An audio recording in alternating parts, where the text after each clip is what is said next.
धीरे धीरे बेटी बड़ी हुई और उसके पिता ने उसकी सगाई एक जगह तय की।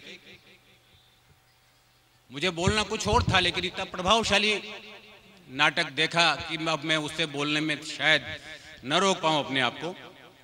जिस समय उस बिटिया की शादी तय हुई, उस समय उसके तथाकथित ससुर ने ये कहा कि हमें 5 लाख रुपए की और आवश्यकता है। काफी कुछ देख चुका होने के बाद भी जब इस प्रकार की डिमांड आई तो बेचारा, चूंकि बेटी का बाप हिंदुस्तान में सबसे गरीब, सबसे बेसहारा बेटी का बाप ही माना जाता है, जिस कुरीति को आप सबको मिटाना है, उसने कोशिश की कि किसी तरह 5 लाख रुपए इकट्ठे हो जाएं। लेकिन उस बहादुर बेटी ने इनकार कर दिया, साफ इनकार कर दिया कि मुझे इस जगह शादी नहीं करना है। बेटे के पिता ने कहा कि देखिए, आप पछताएंगे, ऐसा बेटा आपको मिलेगा नहीं, ऐसा दामाद आपको मिलेगा नहीं। लेकिन बेटी के समझाने के बावजूद भी उसने हाँ नहीं की। नतीजा यह निकला कि वो सगाई और शादी टूट गई। यह सत्य घटना मैं आपको बता रहा हूं। दिन बीतते गए, उस लड़के के पिता ने कहीं और शादी की कोशिश शुरू कर दी। बेटी सब कुछ भूलकर आगे की पढ़ाई में लग गई। उस लड़के ने जहां आगे सगाई की बात चली, वहां फिर इसी प्रकार का ड्रामा किया। वहां फिर उसने पैसे मांगे और कुछ सबूतों के साथ लड़की के पिता ने पुलिस में शिकायत कर दी। यहां से घटना 2 हिस्सों में बढ़ जाती है। उसके खिलाफ पुलिस कार्रवाई शुरू हुई। दूसरी तरफ वो बिटिया जिसका दिल टूट चुका था, जो काफी निराश हो चुकी थी, लेकिन उसने निराश न होकर अपने कैरियर को बनाने की ठान ली, रात दिन मेहनत में जुटी। और आपको ये जानकर आश्चर्य होगा कि ठीक 3 वर्ष बाद वो लड़की जुडिशियल सर्विसेज में सेलेक्ट हुई। समय की बात देखिए कि पुलिस ने उस दहेज मांगने वाले परिवार को गिरफ्तार करके जिस न्यायालय में पेश किया, कालांतर में वो लड़की उसी न्यायालय में माननीय न्यायाधीश के पद पर बैठी हुई थी। इस प्रकार की घटनाएं जो अब तक शायद ही कभी सुनने को मिलती हैं, इस घटना ने उस जमाने में, उस समय पर बच्चियों पे इतना प्रभाव डाला कि एक झटके के साथ इन घटनाओं में भारी कमी आई। और मुझे ये कहते हुए बहुत हर्ष की बात है कि आज उस लड़की को बहुत आदर्श के रूप में उस पूरे इलाके में देखा जाता है। मुझे बहुत अच्छा लगा जो ये नाटक आपके सामने पेश किया गया। नाटक करने वाले जितने भी बच्चे, उनको मैं धन्यवाद देता हूँ, शाबाशी देता हूँ। और इतने अच्छे कार्यक्रम के लिए, समग्र कार्यक्रम के लिए इस विद्यालय प्रशासन को और स्टाफ के सभी लोगों को भी बहुत बहुत बधाई देता हूँ। मैं कार्यक्रम इतनी देर से देख रहा हूँ, सभी लोग देख रहे हैं। एक घटना आपने सुनी होगी, एक कुम्हार खिलौने बना रहा था। खिलौने बनाते बनाते जिस व्यक्ति का वो मूर्ति बनाता था, उस मूर्ति में सब कुछ आता था, लेकिन उस मूर्ति में नाक गायब थी। पुराना सुना हुआ किस्सा है, निश्चित रूप से कहीं ने सुना होगा। जब यह पता चला कि ये क्यों हुआ, कैसे हुआ, तब पता चला कि जिस सांचे से खिलौने बनाए जा रहे थे, उस सांचे के अंदर ही नाक नहीं थी, तो सारे खिलौने बिना नाक के बन रहे थे। कुल मिला के मैं कहना यह चाहता हूं कि आज जो आने वाली पीढ़ी है वो किस रंग में जा रही है, किस तरफ जा रही है, कैसे संस्कारों की तरफ जा रही है, यह इस बात पर निर्भर करता है कि उसको ज्ञान देने वाले गुरु, उसको पढ़ाने सिखाने वाले गुरु स्वयं में कैसे हैं। आज जिस प्रकार के कार्यक्रम प्रस्तुत किए गए, मैं पहले से लेके इस नाटिका तक मैंने बड़े ध्यान से देखा है। ये शो करता है कि आप लोगों ने, विशेष रूप से यहाँ के मैनेजमेंट ने, यहाँ के गुरुजनों ने काफ़ी मेहनत की है। बच्चों में काफ़ी संस्कार डाले हैं और ये संस्कार डालना आज की तारीख में बहुत ज़रूरी है। वरना इसी देश में कहीं मुन्नी बदनाम हो रही है, कहीं शीला जवान हो रही है, कहीं चमेली चिकनी हो रही है, कहीं जवानी हलकट हो रही है। यदि इसी प्रकार की स्थिति चलती रही तो आने वाले दिनों में संस्कार विहीन पीढ़ी आपके सामने आने वाली है। ईश्वर न करे ऐसा हो।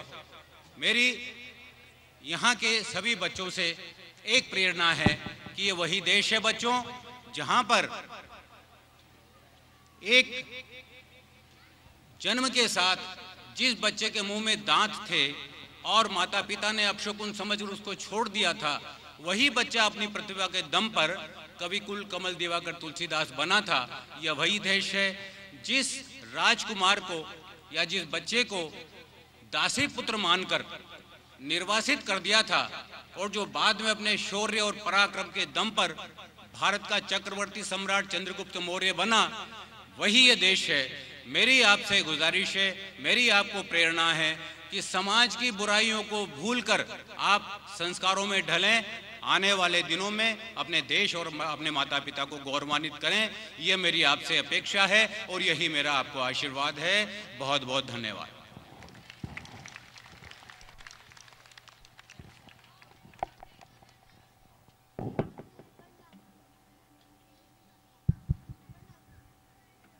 Thank you, sir, for your inspiring words. You have indeed ignited the spark within us. This evening has been so charming and beautiful indeed because of the presence of highly distinguished and charismatic personalities in our midst. We are indeed grateful to them, and to express our gratitude in actions, I would request our Honorable Chairperson, Mr. Pramod Chhajer, to present a memento as a token of our love and honor to His Excellency, Mr. K.M. Gautam. Thank you, sir. I would now request our Chairperson, Mrs. Jyoti Chhajer, to present a memento to Mrs. Manju Gautam as a token of our love and honor. Thank you very much, ma'am. And to proceed, I would now hand over the mic to Gauri and Navedika.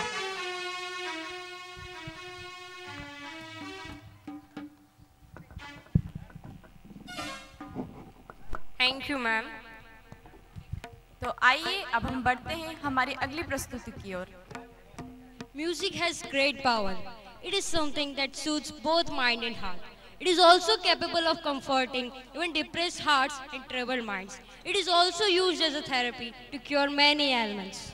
जी हाँ, संगीत यानी सुरों का खजाना। हम इसे देख नहीं सकते, सुन नहीं सकते, हम इसे देख नहीं सकते, छू नहीं सकते, केवल सुन सकते हैं। संगीत हमारे मन मस्तिष्क पर एक गहरा प्रभाव डालता है। मधुर गीत जहाँ माहौल को खुशनुमा बना देते हैं, वही गम भरे नगमे गमगीन। संगीत एक ऐसी कला है जो पुरातन काल से हमें अपने आकर्षण से बांधे रखते आ रहे हैं। मनुष्य तो मनुष्य, संगीत पशु पक्षियों को भी मंत्रमुग्ध कर देता है। Tonight, the emerging singers of our institute will try to sensibilize you the same charm of music along with others on orchestra. So please welcome them. तालियों की गड़गड़ाहट के साथ उनका स्वागत करें।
promotion duty with dignity, freedom and fraternity,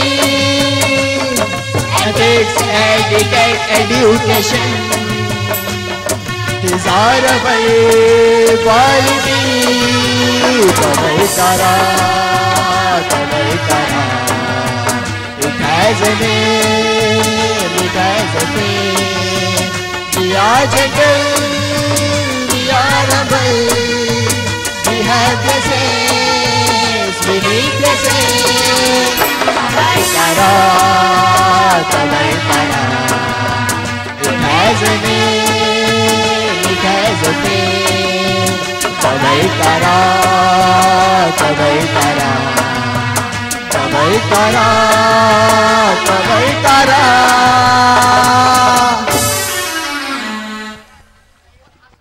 Music has a magical charm overall. हाँ, सचमुच संगीत के बिना जीवन अधूरा है. Dancers use a number of props while dancing. But have you heard of a dance which is done by using ribbons? जी हाँ, चीन के अति प्राचीन तथा लोकप्रिय लोक नृत्यों में से एक है ribbon dance. Yes, as we promised that today we will show you the various colors of various folk dances around the world. So we'll now present before you a very beautiful dance from the country of China. एक पौराणिक कथा के अनुसार एक बार चीन के राजा पर दुश्मनों ने तलवार से हमला किया. तब सेंगपो नामक एक वीर ने अपनी आस्तीन आगे लहराकर उस वार को रोक राजा की जान बचाई थी. उसी दिन से इस विशेष नृत्य की शुरुआत हुई जिसे उस वीर को समर्पित किया गया. This dance is performed by using ribbons in their hands with quick and sharp movement, expressing their liberty and freedom.